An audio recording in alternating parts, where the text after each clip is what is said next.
So friends, welcome back to my YouTube channel learn science. आज हम Oxford new science in everyday life class 7 का chapter number 5 start करने जा रहे हैं, जो कि है एसिड्स, बेसिस एंड सॉल्ट्स। ये चैप्टर बहुत ही ज़्यादा इंपॉर्टेंट है, बट इससे पहले वाला जो chapter number 4 chemicals and chemical changes, जो अभी हमने कंप्लीट किया है, वो चैप्टर इससे भी ज़्यादा इम्पॉर्टेंट है।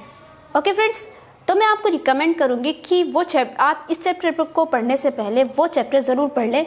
उस चैप्टर में बहुत ही ज़्यादा बेसिक नॉलेज है, जो कि हर क्लास के स्टूडेंट्स के लिए बहुत ही ज़्यादा ज़रूरी है। तो पहले आप वो वाला चैप्टर पढ़ लें एंड देन उसके बाद ये वाला चैप्टर पढ़ें। ओके फ्रेंड्स, तो चलिए हम स्टार्ट करते हैं। तो आज का हमारा जो चैप्टर है वो है एसिड्स, बेसिस एंड सॉल्ट्स। यानी आज हम एसिड के बारे में, एसिड आप जानते ही होंगे, एसिड किसे बोलते हैं, तेज़ाब अपनी लैंग्वेज में, बेसिस कुछ बेस चीज़ें होती हैं। उसके बाद सॉल्ट तो सब जानते हैं, सॉल्ट जो है वो नमक होता है। तो आज हम इन तीनों चीज़ों की यानी सब्सटेंस की फिजिकल प्रॉपर्टीज़ पे इनको डिवाइड किया गया है। तो इनको जो है इन्हीं के बारे में आज हम पढ़ेंगे। तो यू विल लर्न अबाउट, इस चैप्टर में हम क्या क्या पढ़ेंगे। फर्स्ट हमारा टॉपिक होगा एसिडिक सब्सटेंसेस, यानी वैसे सब्सटेंसेस जिसमें कि जो कि एसिडिक हैं। उसके बाद हम पढ़ेंगे बेसिक सब्सटेंसेस। उसके बाद पढ़ेंगे हम इंडिकेटर्स, और हमारा फोर्थ वाला टॉपिक होगा सॉल्ट्स। ये सिर्फ 4 ही टॉपिक्स हैं जो इस पूरे चैप्टर में हम कवर करेंगे। देखने में बहुत छोटे, सिर्फ 4 ही टॉपिक्स लग रहे हैं, बट हम इनको चीज़ों के काफ़ी डिटेल में पढ़ेंगे। तो ये चैप्टर भी हमारा काफ़ी डिटेल में है। तो चलिए, Arun, Ravi and Rahul are discussing different types of substances. यहाँ पे ये बच्चे बने हुए हैं, अरुण, रवि और राहुल। ये सब कुछ अलग अलग सब्सटेंस पे डिस्कस कर रहे हैं। Can you complete the blanks in their statements. तो आप ये कह रहे हैं कि ये जो स्टेटमेंट्स बोल रहे हैं, जो आप बातें कर रहे हैं, तो क्या आप उनको कंप्लीट कर सकते हैं। तो ये जो अरुण है ये बोल रहा है, hey friends, do you know substances can be grouped based on physical properties as well as, यहाँ पे टेस्ट आएगा। ओके फ्रेंड्स, कि हे फ्रेंड्स, हे दोस्तों, क्या तुम जानते हो कि फिजिकल प्रॉपर्टीज के बेस्ड पर क्या सब्सटेंस को ग्रुप में बांटा जा सकता है। यानी फिजिकल प्रॉपर्टीज में जायके के बेस पर क्या सब्सटेंस को जो है हम ग्रुप में बांट सकते हैं, ये ग्रुप में डिवाइड कर सकते हैं। तो आई एक्सीडेंटली टेस्ट, रवि बोल रहा है, I accidentally tested a soap while bathing, कि मैंने एक दिन जो है ऐसे ही एक्सीडेंटली नहाते वक्त सोप को टेस्ट कर लिया था, साबुन को टेस्ट कर लिया था। इट टेस्टेड, उसका टेस्ट जो था वो क्या था, बिटर था। स्वीट तो हो ही नहीं सकता है, बिटर ही होगा, यानी बिटर का मतलब कड़वा। ओह यस, अब राहुल बोल रहा है, oh yes, I tasted a lemon, मैंने एक लेमन को टेस्ट किया था। इट वॉज सो स्वीट, नहीं हो सकता, सोर, यस इट वॉज सो सोर, यानी कि वो बहुत ही ज़्यादा खट्टा था। आई लव ड्रिंकिंग लेमोनेड दो, और मैं जो है लेमोनेड यानी कि शिकंजी, या जिसको बोलते हैं हम, इसको पीना पसंद करता हूँ। ओके फ्रेंड्स, तो ये कुछ स्टेटमेंट्स थे जो हमने कंप्लीट कर दी। You must not test any substance without knowing what it is or without adult supervision। यहाँ पे ये एक इन्होंने लाइन लिखी है कि आपको जो है किसी भी सब्सटेंस को बिना उसको जाने टेस्ट नहीं करना है, ठीक है, या बिना अपने एडल्ट के, बड़ों के मशवरों के बिना जो है आप उसको टेस्ट नहीं करेंगे। ये चूँकि बहुत ही अच्छी स्टेटमेंट है, और आपको पता होना चाहिए कि हम बहुत सारी ऐसी चीज़ें होती हैं, बहुत सारे ऐसे लिक्विड्स होते हैं जो कि बिल्कुल एग्जैक्टली हमारे बिल्कुल वाटर की तरह लगते हैं, या कोई ऐसी दवाई वगैरह की तरह लगते हैं, बट अंदर से बहुत ही ज़्यादा हार्मफुल हो सकते हैं। तो आप ये नहीं कि आप उसको टेस्ट करने में लग गए हैं तो ये वो आपको जो है बहुत ही ज़्यादा आपको नुकसान पहुँचा सकती है, आप ऐसा नहीं करेंगे।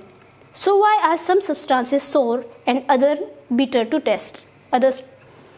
तो यहाँ पे एक बात बोल रहे हैं कि बताइए क्यों कुछ सब्सटेंस जो हैं वो खट्टे होते हैं, उसके अलावा दूसरे बीटर्स होते हैं, यानी कि कड़वे होते हैं टेस्ट में। ऐसा क्यों होता है? Substances such as lemon are sour to taste because of the presence of a chemical called acid. अब यहाँ पे उसका आंसर दे रहे हैं कि वैसे सब्सटेंसेस जैसे कि लेमन वो टेस्ट में सोर होते हैं, यानी कि वो क्या होते हैं, खट्टे होते हैं, क्योंकि उसके अंदर जो है एक केमिकल पाया जाता है जिसको कि हम एसिड बोलते हैं, यानी उसके अंदर एसिड पाया जाता है जिसकी वजह से वो खट्टा होता है। अब वो एसिड कौन सा है हम यहाँ आगे पढ़ेंगे। सोप इज बीटर, सोप जो है वो कड़वा होता है because of the presence of a chemical called base, क्योंकि उसके अंदर एक केमिकल पाया जाता है जिसे कि हम बेस बोलते हैं, इसी वजह से वो कड़वा होता है। Let us learn more about these substances. तो चलिए आइए इन सब्सटेंस के बारे में और पढ़ें। सबसे पहले हमारा जो सब्सटेंस है जिसके बारे में हम पढ़ेंगे वो है एसिडिक सब्सटेंस। ये हमारा फर्स्ट टॉपिक है। Substances containing an acid from Latin acer meaning sour are called acidic substances. वैसे सब्सटेंस जो कि एसिड होते हैं, जिनमें एसिड मिला हुआ होता है या जिसमें एसिड शामिल होता है, उनको हम एसिडिक सब्सटेंस कहते हैं। ओके फ्रेंड्स, यहाँ पे ये बात बोल रहे हैं। और ये एसिड जो है ये एक लैटिन वर्ड है, लैटिन ऐसे वर्ड है जिसके मीनिंग होते हैं सोर के, यानी कि खट्टे के। Okay friends, acids are of two types, mineral acids and organic acid. अब यहाँ पे बोल रहे हैं कि एसिड जो होते हैं वो टू टाइप्स के होते हैं, एक तो मिनरल एसिड होता है और दूसरा होता है ऑर्गेनिक एसिड। ओके फ्रेंड्स, तो सबसे पहले हम मिनरल एसिड के बारे में पढ़ेंगे। Mineral acid hydrochloric acid HCl, sulphuric acid H2SO4 and nitric acid HNO3 are examples of mineral acids that are used in the laboratory. अब बोल रहे हैं कि HCl हाइड्रोक्लोरिक एसिड, हमने इसके बारे में पहले भी पढ़ा था, पिछले चैप्टर्स में पढ़ा था कि ये काफ़ी स्ट्रॉन्ग एसिड होता है और ये हमारे कहाँ पर पाया जाता है, हमारे स्टमक में पाया जाता है। उसके अलावा सल्फ्यूरिक एसिड, इसको मास्टर एसिड भी कहा जाता है, ये भी बहुत ज़्यादा स्ट्रॉन्ग होता है। और नाइट्रिक एसिड, ये भी काफ़ी स्ट्रॉन्ग है। ये सब जो हैं ये मिनरल एसिड के एग्जाम्पल्स हैं जिनको कि हम लेबोरेटरी में यूज़ करते हैं, यानी वैसे एसिड जिनको कि हम मिनरल से, ये जो मिनरल से बने और इनका जो है हम लेबोरेटरी में ही यूज़ किया जाता है। हम इनका जो है आम इसमें यूज़ नहीं करते हैं, आम चीज़ों में। These acids are produced from chemical substance minerals existing in nature. ये जो एसिड होते हैं ये केमिकल सब्सटेंस से प्रोड्यूस किए जाते हैं, बनाए जाते हैं, जिन्हें कि हम मिनरल्स कहते हैं, जो कि नेचर में पाए जाते हैं। यानी कि नेचर में पाए जाने वाले जो मिनरल्स हैं उनसे इन एसिड को बनाया जाता है, इसी वजह से ही इनको हम मिनरल एसिड्स बोलते हैं। उसके बाद आती है बात ऑर्गेनिक एसिड की। मिनरल एसिड जो हमने बनाए वो हमने नेचर में पाए जाने वाले मिनरल्स से बनाए, बट ऑर्गेनिक एसिड जो होते हैं ये नेचर में पाए जाने वाली चीज़ों में पाए जाते हैं। इनको हम बनाते नहीं हैं, बल्कि ये खुद ऑलरेडी बने हुए होते हैं। जैसे कि लेमन है, लेमन हो गया, ग्रेप्स हो गया और एप्पल हो गया, तो ये इसमें जो एसिड पाए जाते हैं ये सब चीज़ें, ये जो एसिड होते हैं वो ऑर्गेनिक एसिड होते हैं जो कि ऑलरेडी पाए जाते हैं। तो चलिए इसके बारे में भी पढ़ते हैं। Organic acid occurs naturally in animals and plant materials. Organic acid जो हैं वो नेचुरली एनिमल में भी और प्लांट मटेरियल में भी पाए जाते हैं। Some example of organic acid with their sources are given in table 5.1। कुछ जो है एग्जाम्पल दिए हैं ऑर्गेनिक एसिड के, उनके सोर्सेज के साथ कि वो कहाँ कहाँ पाए जाते हैं। देखिए ये टेबल जो है वेरी वेरी इम्पॉर्टेंट है, आपको इसको अच्छे से इसको याद कर लेना है।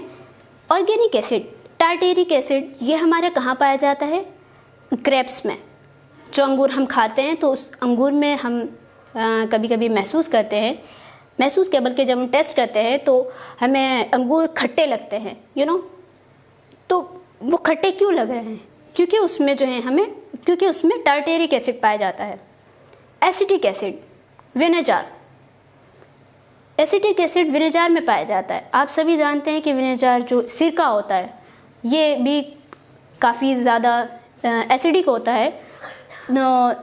उसके अलावा फॉर्मिक एसिड, ये पाया जाता है स्टिंग ऑफ आंट्स, बीज, यानी कि जो आंट्स और बीज होती हैं उनके डंक में पाया जाता है, उसको हम क्या बोलते हैं? Formic acid. उसके बाद आती है बात मैलिक एसिड की। मैलिक एसिड पाया जाता है एप्पल्स में।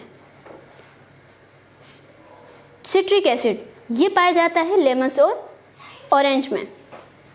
लैक्टिक एसिड ये पाया जाता है मिल्क में। ऑक्जेलिक एसिड और ये पाया जाता है स्पिनच यानी कि पालक में। सो फ्रेंड्स, आई होप आप इसको समझ गए होंगे और आप इसको जो है अच्छे से याद कर लीजिएगा। अब आती है स्ट्रॉन्ग एंड वीक एसिड की बातें कि अब हम जो है एसिड को स्ट्रॉन्ग और वीक के बेस पर इसको हम देखेंगे कि कौन सा एसिड स्ट्रॉन्ग है और कौन सा एसिड वीक है। हम अपने आसपास बहुत सारी एसिड्स को देखते हैं, हम यूज़ भी करते हैं, जैसे कि हम विनेगार को यूज़ कर रहे हैं और इसके अलावा एप्पल्स में जो एसिड पाया जाता है, या फिर हम अपने टॉयलेट को क्लीन करने के लिए, अपने वॉश बेसिन को क्लीन करने के लिए, या अपने फ्रेश वगैरह को क्लीन करने के लिए जो हम जिन हार्पिक का यूज़ करते हैं, और भी बहुत सारे केमिकल्स आते हैं जो एसिडिक होते हैं।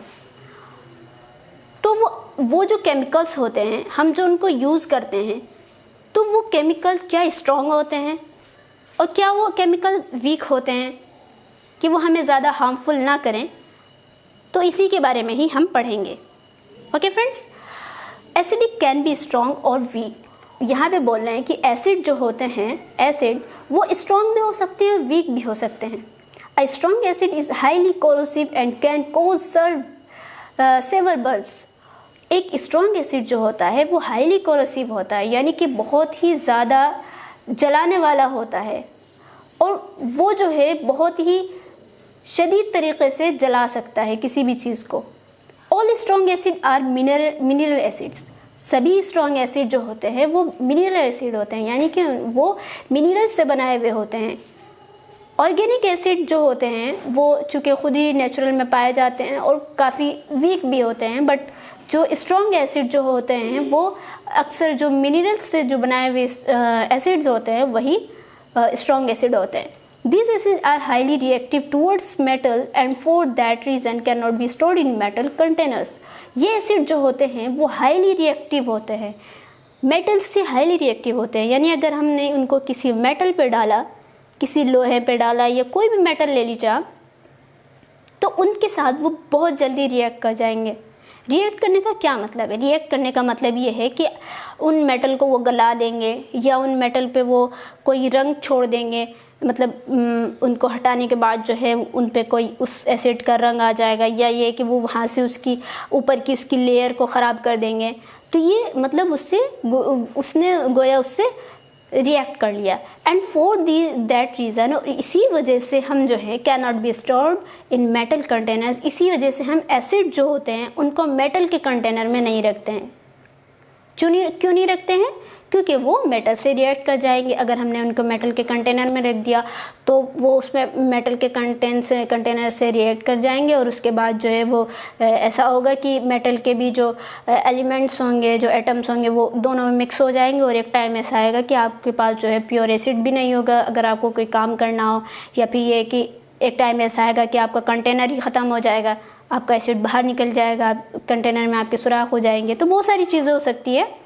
दे are either stored in glass और सिरेमिक कंटेनर्स। तो इनको क्या, अब कहीं ना कहीं तो इनको स्टोर करना ही पड़ेगा, तो इसके लिए इनको जो है ग्लास में स्टोर किया जाता है, यानी कि कांच के बर्तनों में स्टोर किया जाता है, या फिर चीनी मिट्टी के बर्तन जो होते हैं। मिट्टी के बर्तन आपने देखे ही होंगे, वो कुम्हार वगैरह बनाते हैं, तो उन कंटेनर्स में इनको स्टोर किया जाता है। The mineral acids also act against clothes and woods.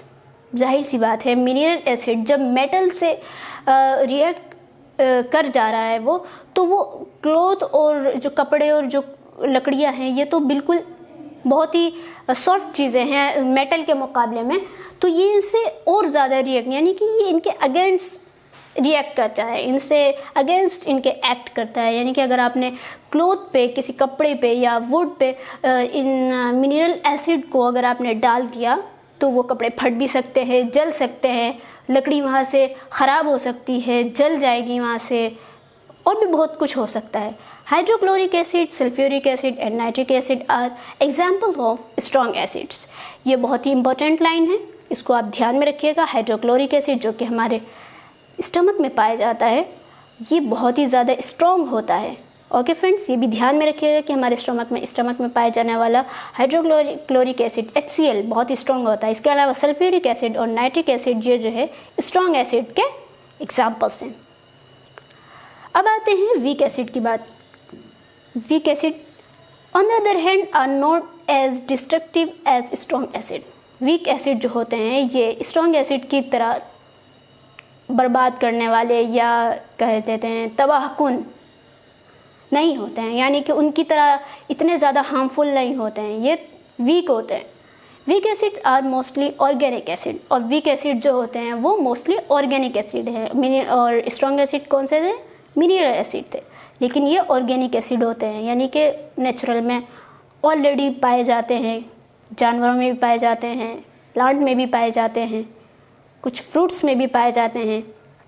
Most of the organic acid are a part of our diet, और मोस्ट जो ऑर्गेनिक एसिड है, ज़्यादातर ऑर्गेनिक एसिड वो हमारी डाइट के ही पार्ट होते हैं, यानी कि हमारे जो हम खाना पीना खाते हैं, जैसे कि लेमन हो गया, ग्रेप्स हो गए, एप्पल हो गया, ये सब, मिल्क हो गया, स्पिनच हो गया, ये सब चीज़ें हम खाते पीते हैं, तो इन्हीं चीज़ों में ये एसिड पाए जाते हैं।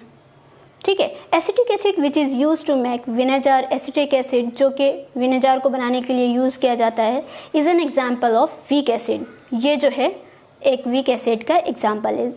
ठीक है, जाहिर सी बात है, जब भी तो हम विनेगर को खा पाते हैं, मतलब इसको किसी भी चीज़ में, जैसे कहीं पे उसको हम खाने के लिए यूज़ करते हैं, और हमें इसको खाना भी चाहिए, बहुत ही ज़्यादा अच्छा भी होता है और हमारी हेल्थ के लिए भी बहुत अच्छा होता है। Vinegar is 5 to 8% solution of acetic acid in water. Vinegar क्या है कि ये वाटर में जो है एसिटिक एसिड का 5 से 8% ही होता है, यानी कि एसिटिक एसिड जो है वाटर में 5 से 8% जो उसका सॉल्यूशन है एसिटिक एसिड का, यही होता है vinegar. Okay. The Fiji drinks and soda water contains कार्बनिक एसिड।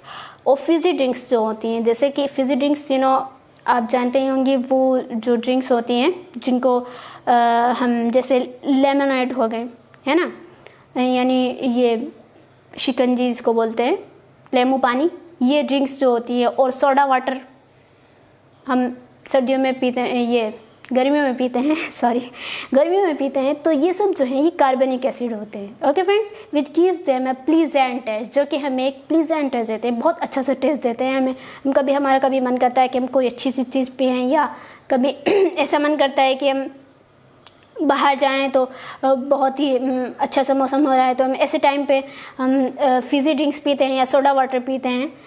कार्बनिक acid is not an organic acid, लेकिन यहाँ पे एक इम्पॉर्टेंट बात कह रहे हैं कि कार्बनिक एसिड जो होता है वो एक ऑर्गेनिक एसिड नहीं होता है। Okay, it is a mineral acid and a weak acid, लेकिन ये मिनरल एसिड होता है, यानी मिनरल एसिड ही में ये उसका वीक पार्ट होता है कार्बनिक एसिड। ओके, और लेकिन ये वीक एसिड होता है। सो फ्रेंड्स, तो आज की वीडियो हम यहीं तक रखते हैं। आई होप आपको ये एसिडिक जो हमने सब्सटेंस पढ़ा, आगे हम इसके प्रॉपर्टीज़ पढ़ेंगे, तो आपको ये समझ में आ गया होगा। मिलते हैं अगली वीडियो में, तब तक के लिए अस्सलाम वालेकुम। और हाँ, अगर आप हमारे चैनल पे न्यू हैं तो हमारे चैनल को लाइक कीजिए, सब्सक्राइब कीजिए और अपने दोस्तों के साथ शेयर कीजिए। कोई डाउट हो तो हम कमेंट सेक्शन में उसको ज़रूर मेंशन कीजिए। तो चलिए मिलते हैं अगली वीडियो में।